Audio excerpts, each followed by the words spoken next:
Welcome back, my fellow agents. It is I, X7, your fantastic author of fanzines himself, and the host of Zenorama, the podcast of heroes and monsters. Today, we are doing the second in our four-part series of reviewing Atlas/Seaboard periodicals movie monsters, which really tried really hard to emulate famous monsters of filmland. This is our 718th episode, and we are at approximately 880 subscribers. Really appreciate all of you, and if you could, please like, share, subscribe. Leave me a comment. Did you read any of these? Did you see any of these? They were, distribution back then was notoriously inelegant. No, my English is inelegant, but the distribution was spotty at best for various zines and comic books. But if you could, just watch a little longer than usual, because there's always fun stuff at the end, and well.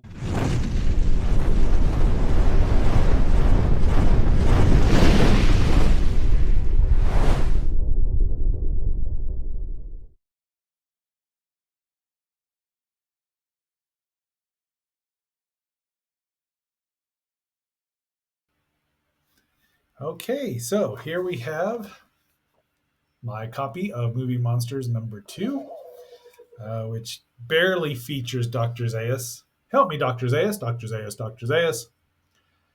But, I'm going to put that on after we're here. But it's in great shape. Thank you, Dennis. And it's got all sorts of fun things. You will not see the picture of the Wolfman, but you will see a very fanciful picture of a pteranodon with bat wings. A preview of the Winged Terror. See page 82 for details. 80. This is page 82. I don't think there's any details in here. But this is what it features. And let's go. And help me, Dr. Zaius.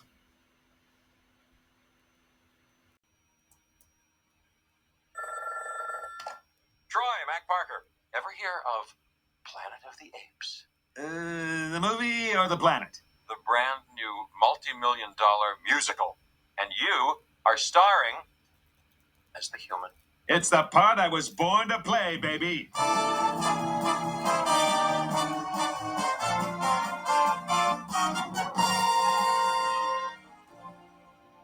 Help, the human's about to escape. Get your paws off me, you dirty ape. He can talk. He can talk. He can talk. He can talk. He can talk. He can talk. He can talk. I can sing. Ooh, help me, Dr. Zaius.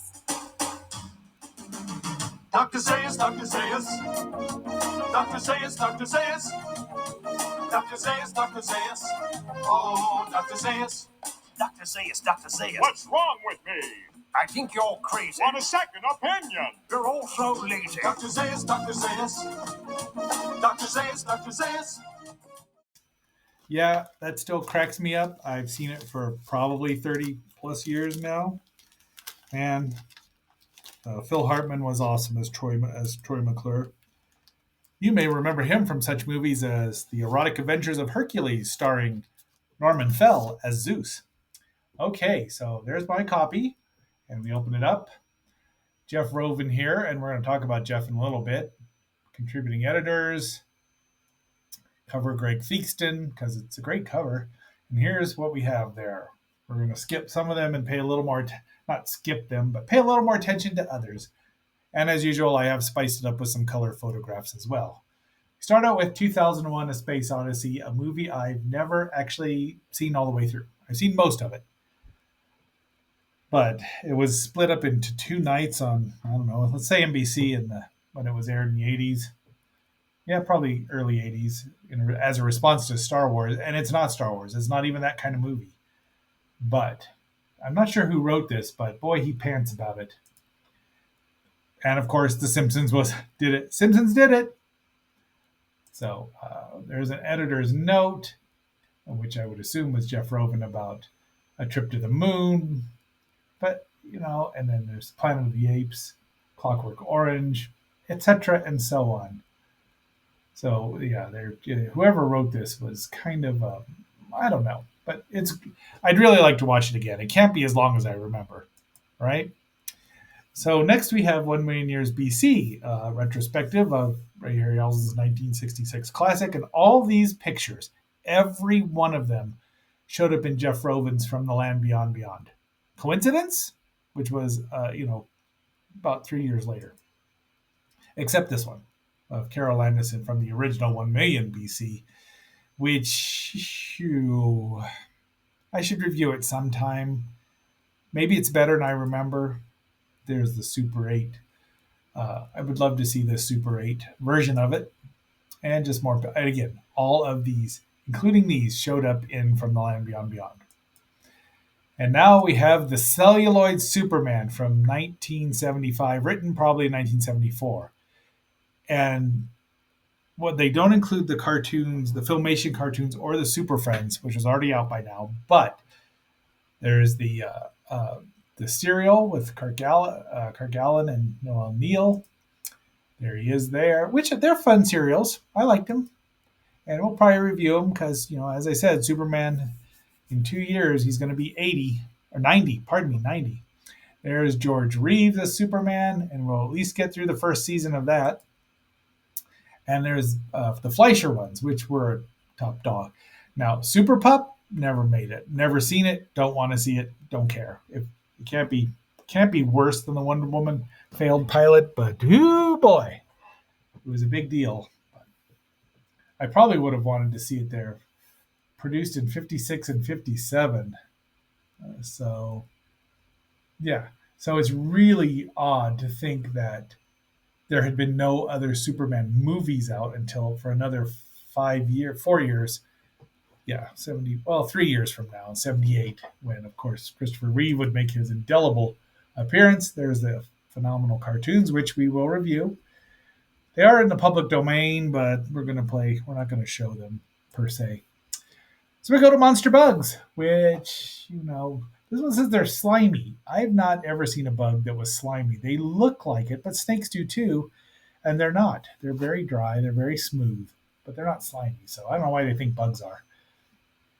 I mean, I guess the ones that live near water could be, but dragonflies aren't even slimy. Maybe while they're underwater. But anyway, the Xanthi Misfits. Now, they might have been slimy, but they're not bugs. Those are aliens, criminals. And there's Kumanga, a.k.a. Spiga, even though if you look here, as Spiga, which is common. And then, of course, which are not bugs. They're not insects. They're arachnids. They're all members of arthropods, of course. And the Mysterious Island. Can't remember if I've reviewed that now or not. There's a nice full color shot from when we reviewed Son of Godzilla and Godzilla's Revenge just recently. The Fly, the Black Scorpion, and Phase 4, which was the new one. Didn't ever get to the end of that either. So they're having back issues. I think Devilina is where, I don't know how many of those did, but I never saw any of these. Never saw one of them. But you get them for, $2.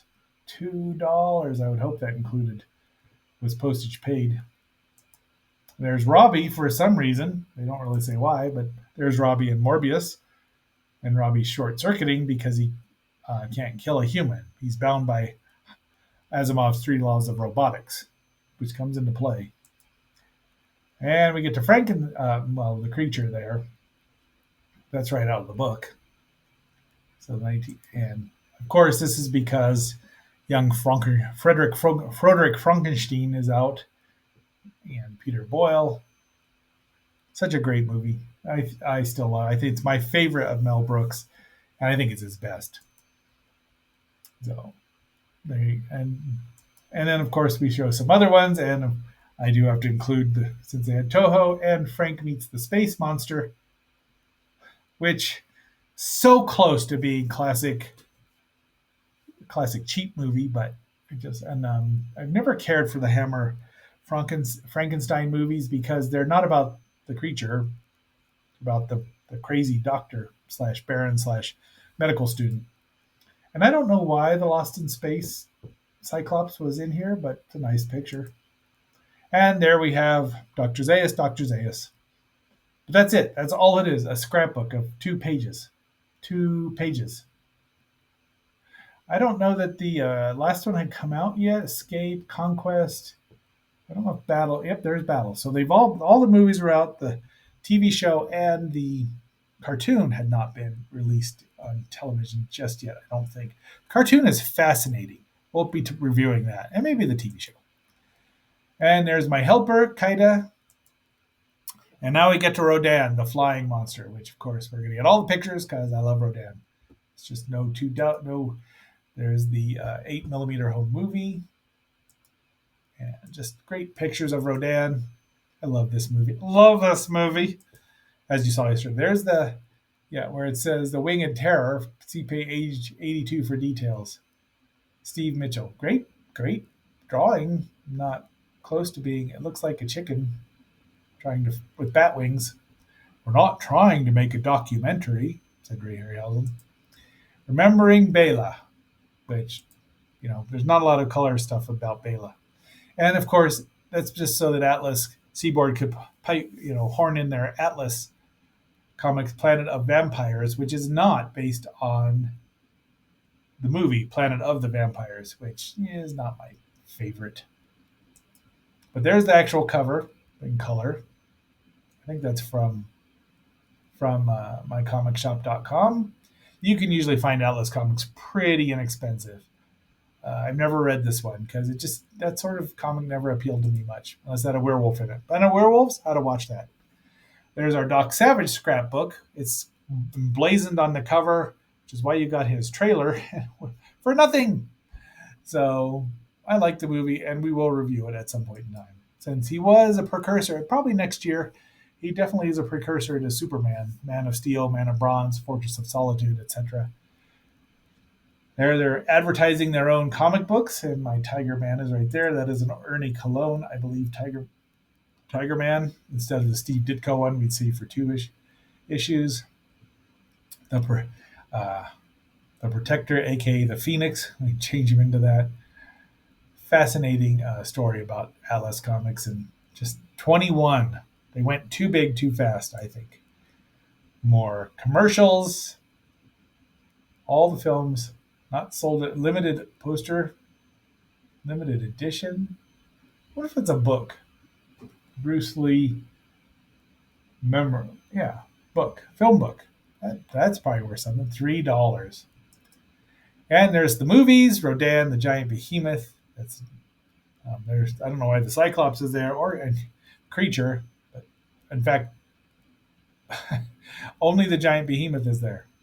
But all 5 of the Planet of the Apes movies, which I enjoy to a degree, all of them. And 8mm, because there was no such thing as home video then. And here's page 82, which I don't know if you get anything. You got to match all these. Was made in a different country. Varan, Reptilic, they all were. Well, Sword and the Dragon, that's Russia. Guess they all are. Reptilicus is Denmark. Journey to the Seventh Planet, I thought might be. Oh, I guess that could be Sweden. Anyway, so that's fun. But that's it. No. And if you look at the bottom there's a spaced out shot. Of course, win a full color monster pick. All right, there's.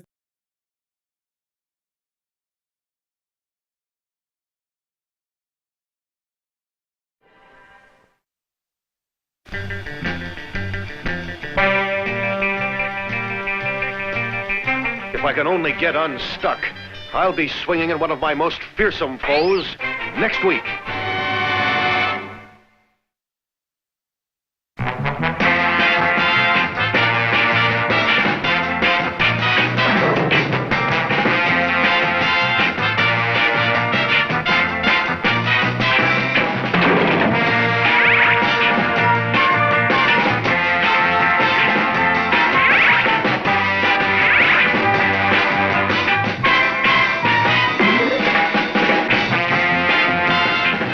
Be sure to tune in next week and watch me swing into my strangest trip ever in Revolt in the Fifth Dimension.